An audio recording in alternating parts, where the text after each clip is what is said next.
Hello once again, this is Paul Glumaz, and this is being brought to you by General Welfare Presents. Today is November 20th, 2019, and I'm quite stunned by today's hearings, alleged hearings on impeachment. I say alleged because that's what they are. They're an alleged hearings on impeachment. This guy, this ambassador to the European Union, Sondland, I can't believe what's happened. This guy is being said to be the smoking gun in the crime of the century of a quid pro quo on a supposed holding off an arms deal, delaying an arms deal, or not going through with an arms deal in exchange for an investigation into Biden and what have you. First of all, that's normal business practices between nations. You say, okay, we'll give you so much money, but we want something in return. Is that bribery? Is that bribery? Well, then everything the United States has done, and every country has done in their foreign policy, whenever there's money involved between countries, it's all bribery. Everything. There's nothing that's not bribery. Okay, so how are you going to not, how are you going to deal with that? Oh, we're going to give you a $2 billion loan. However, that's bribery. Well, then everything is bribery. Okay? So that's bad enough. That's bad enough. So they bring this guy on who claims to be a friend of Donald Trump, and he may very well be a friend of Donald because he may have helped out Donald Trump without realizing, or maybe he did realize he was helping out Donald Trump. But anyhow, is a friend of Donald Trump. The guy who worked out of Seattle, owned a whole bunch of businesses here, and put in a lot of money to the campaign, and he got appointed to be ambassador to the European Union, which means what? It means squat. He's getting an appointment for a donation. Okay. So here we are, and he's saying it was quid pro quo. Okay. Well, where's the evidence? Oh, no, there's no evidence of quid pro quo. Did you speak to the president on that one conversation? Yes, I did. What was your question? Well, I asked the president what he wanted to do with the president of Ukraine. Well, what do you want out of the president of Ukraine? And Trump said, I don't want anything. No quid pro quo. I just want him to do what he campaigned on. I guess that's bribery. I want him to do what Zelensky campaigned on. That's bribery. Right? No, it's not bribery. It's not a quid pro quo. So he's asked, well, how is it that's a quid pro quo? He says, I never said that was a quid pro quo. What does he say?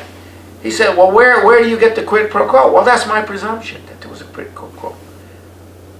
You mean your presumption? Yes, it's my presumption that it's a quid pro quo.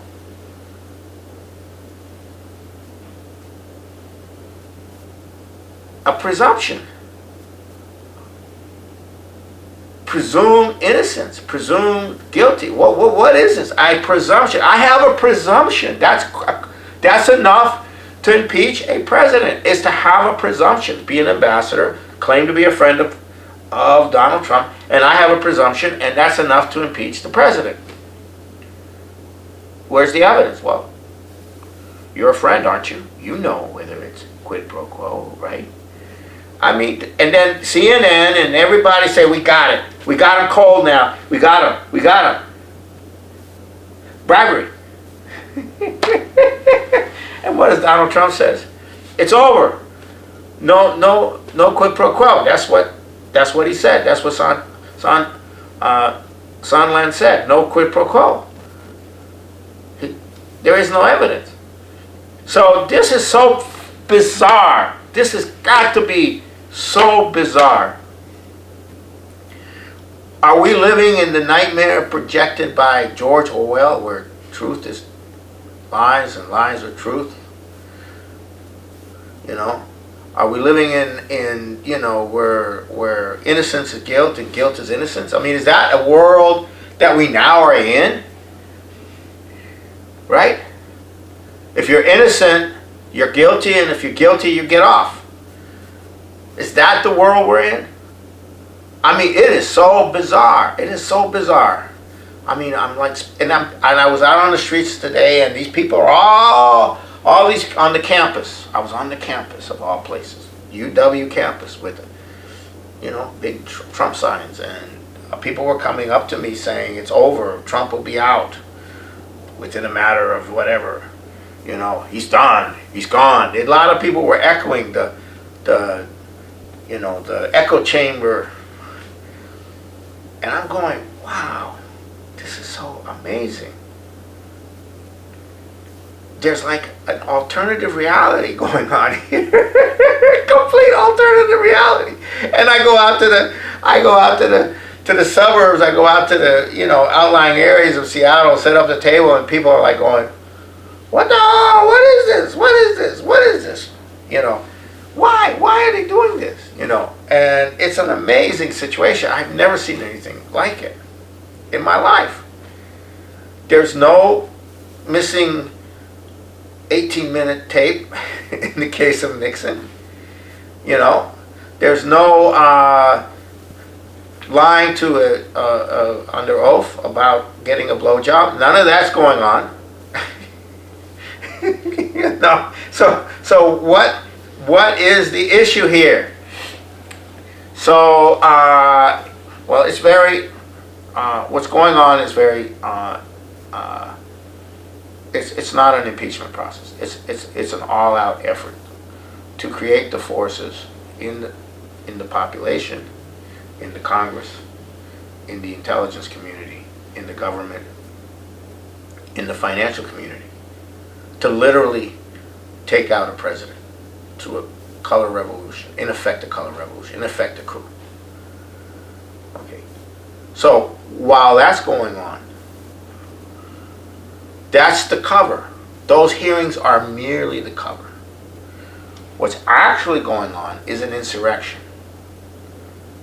from the Congress, from the judiciary, from the intelligence community, from the FBI, from the financial community. There's a total insurrection going on, and this is the cover for the insurrection. Now, how does this insurrection work?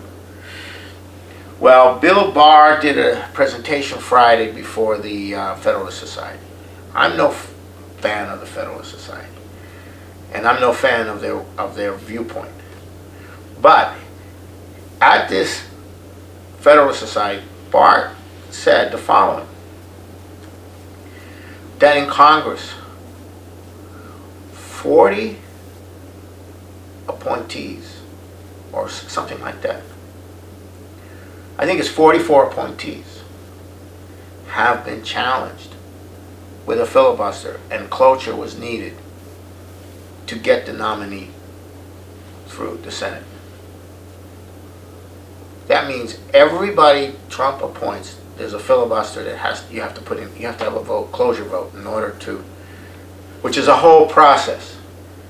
It's not just, okay, do you want them or not? Okay, you have a majority in the Senate, they go ahead, right? And usually they only filibuster a few.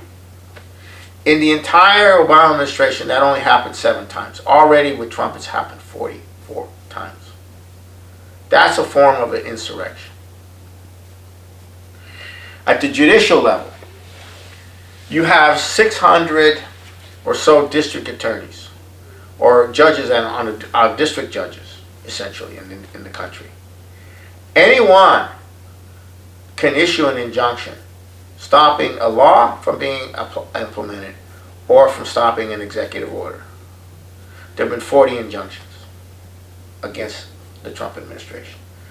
That means Trump has been stopped in being able to carry out a policy on 40 different areas by a lower court injunction, which then forces an appeal to the appeals court.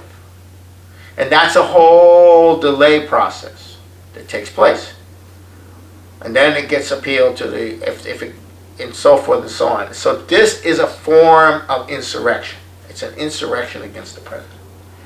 It's called a resistance. Right? So it's not just the impeachment hearings.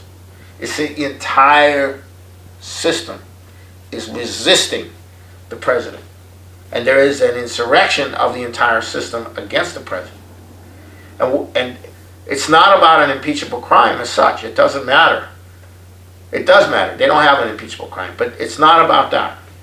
It's about preventing the president from carrying out the functions of government, preventing the president from carrying out the policies of that he ran for president for which the people elected him. That's what it is. And that's what you're dealing with. Okay. Now, little mention is the quote or paraphrase of the quote I'm going to give you that the president did in the United Nations in September when he addressed the United Nations. He said the following: "If you want freedom, take pride in your nation.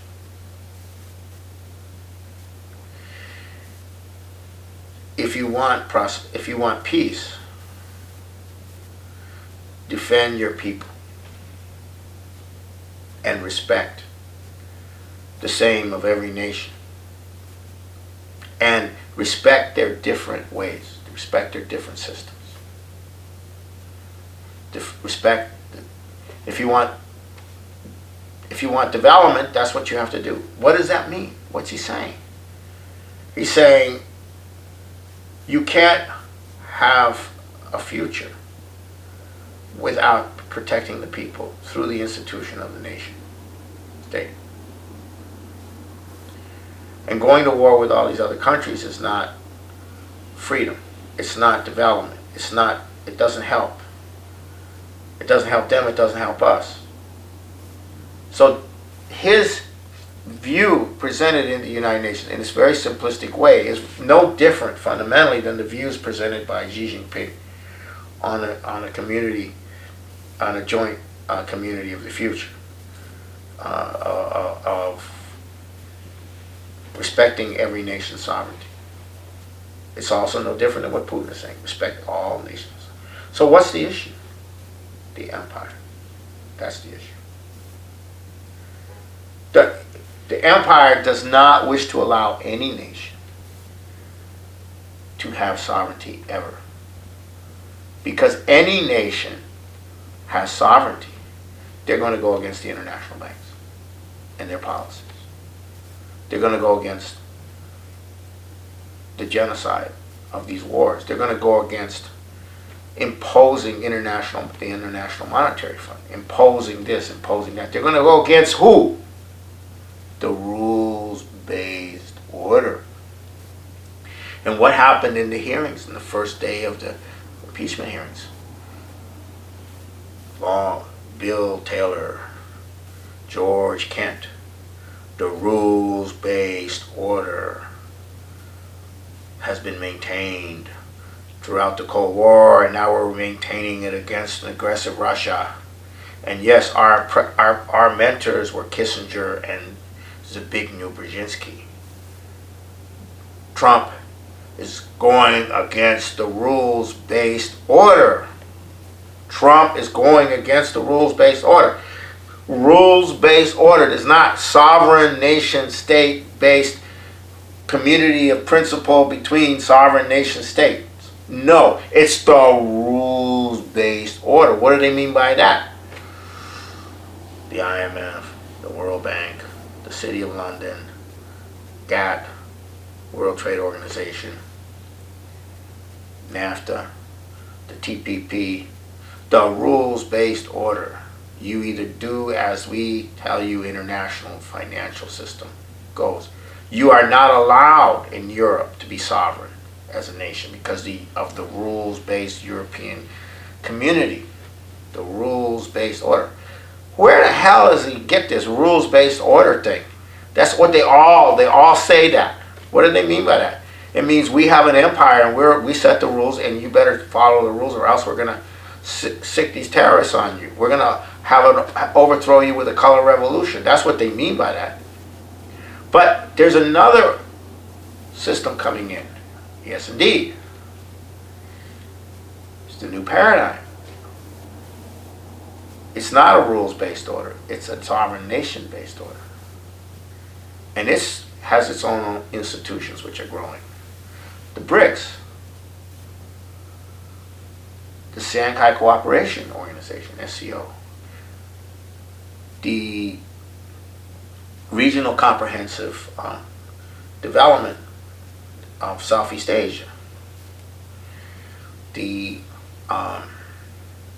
Eurasian Economic Union, the Belt and Road Initiative, which was originally put forward by Lyndon LaRouche and Helga Zepp LaRouche. That's a different system. It's not financial speculators and oligarchs setting up a structure of control through control over the financial system and through control over for the legality of draining nations through the offshore secrecy jurisdiction. A nation state would not allow you to launder money into a tax escape, haven. They would not allow you to bring money in. They would not allow the drug trade, money laundered from the drug trade. They would not allow. They would have a sovereign nation state order where you would essentially not allow. You would have sovereign credit. You would not allow a criminal financial structure to run your society, to decide what you can invest in, what you can't, as they're now doing. They're cutting off lending to the industries and sending it into green projects. Which government agreed to that? No, it's the international banks that agreed to that. So the rules-based order is their rules, not the nation. And most important to understand is that they have the U.S. military-industrial complex to back them up, or they have had. But now they may not have the military-industrial complex as they had it before to back them up with Donald Trump in the White House. So without the U.S. military-industrial complex protecting the rules-based order, what are they going to have? They're going to have Russia, China, India, Japan come together and create a new monetary system, a new architecture, because this one is collapsing. It is in the process of collapse right now. That's part of the reason why they're doing the insurrection. They're expanding the insurrection. They're increasing the insurrection to get him out as soon as possible, to get Trump out as soon as possible, because that thing is coming down. And if it comes down while he's there, they want to be able to prevent him from doing it so that there's total chaos. They want total chaos. Not the stupid stooges that are under their control, but the international crowd behind the financial system. The oligarchical financial controllers who created the so-called rules-based order. When the rules-based order ends in the financial collapse and chaos, they don't want something else coming in, like the Belt and Road, a sovereign United States, a sovereign China, a sovereign Russia, a sovereign Bolivia. What was Evo Morales' big crime? What was his big crime? Well, he nationalized the raw materials and put the money in the nation and reduced poverty by 42% and extreme poverty by 60% in the poorest country in Latin America outside of Haiti. That's a violation of the rules-based order, if there ever was a violation of the rules-based order. And so he was overthrown, primarily by a military coup, but the The trigger was these right-wing Catholic militias, but the military went along with it, as did the police. So he's now in Mexico, and he will be coming back because the vast majority of the people support him, and the vast majority of the people are indigenous people who never had a chance of advancement until now. And they're not going to give that up after 12, 13 years of seeing a brighter future. They're not going to give that up. So you're going to see, that's not, stay tuned, that one's not over. But here we come to the U.S. And the biggest violator of this rules-based order is Donald Trump. Flagrantly violating it.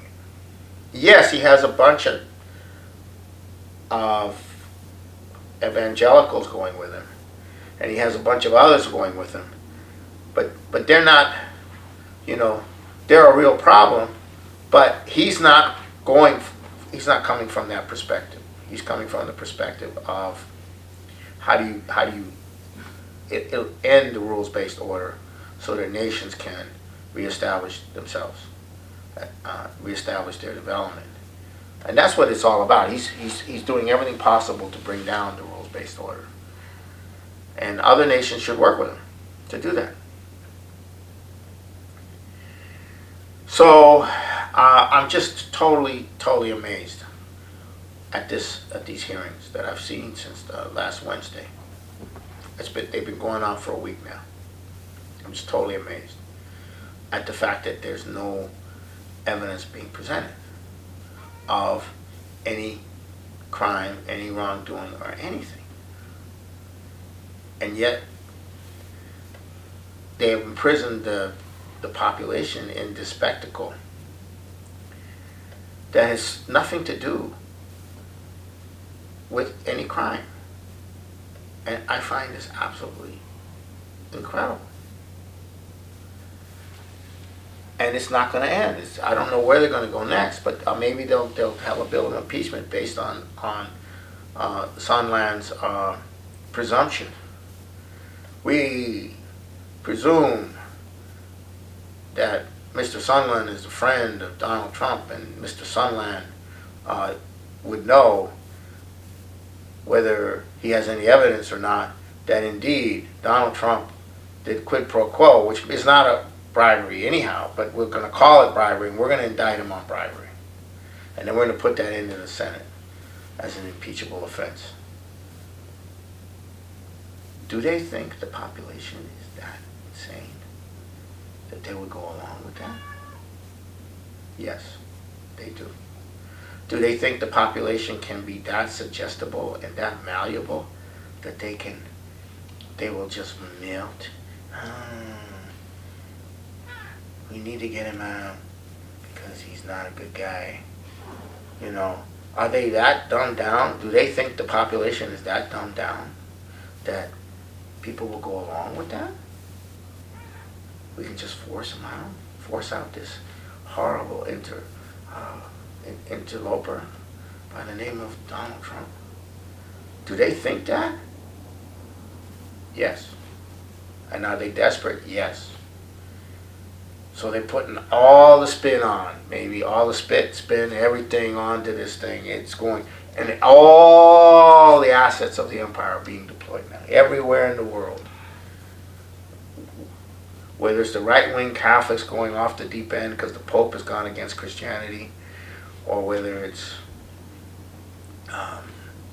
these insurrections in Hong Kong and other places, or whether it's an all-out attempt to demonize Russia and China. All the stops are being put out. All of them. They're all going for it. And they're going with the green agenda as well. With the environmentalist agenda, with the takedown of industry and what have you in Europe and the United States. It's all happening. And there's only one way out.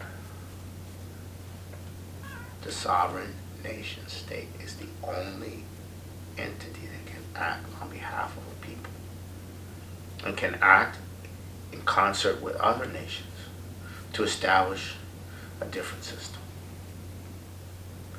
one that is based, whose rules are based on the national sovereignty. And that's where we are. It's amazing. But do they think the people are that gullible? Yes. They've demonstrated it for many decades now. The American population has been totally isolated from reality of the world. The people who go to Afghanistan to fight are the people who discover reality, and a lot of them commit suicide because they can't handle it. What our nation has done to these countries, they can't handle it. So this is where we are, and surreality got a huge stretch in the last week, an enormous stretch. The surrealness of it all is just too much. I'm just amazed.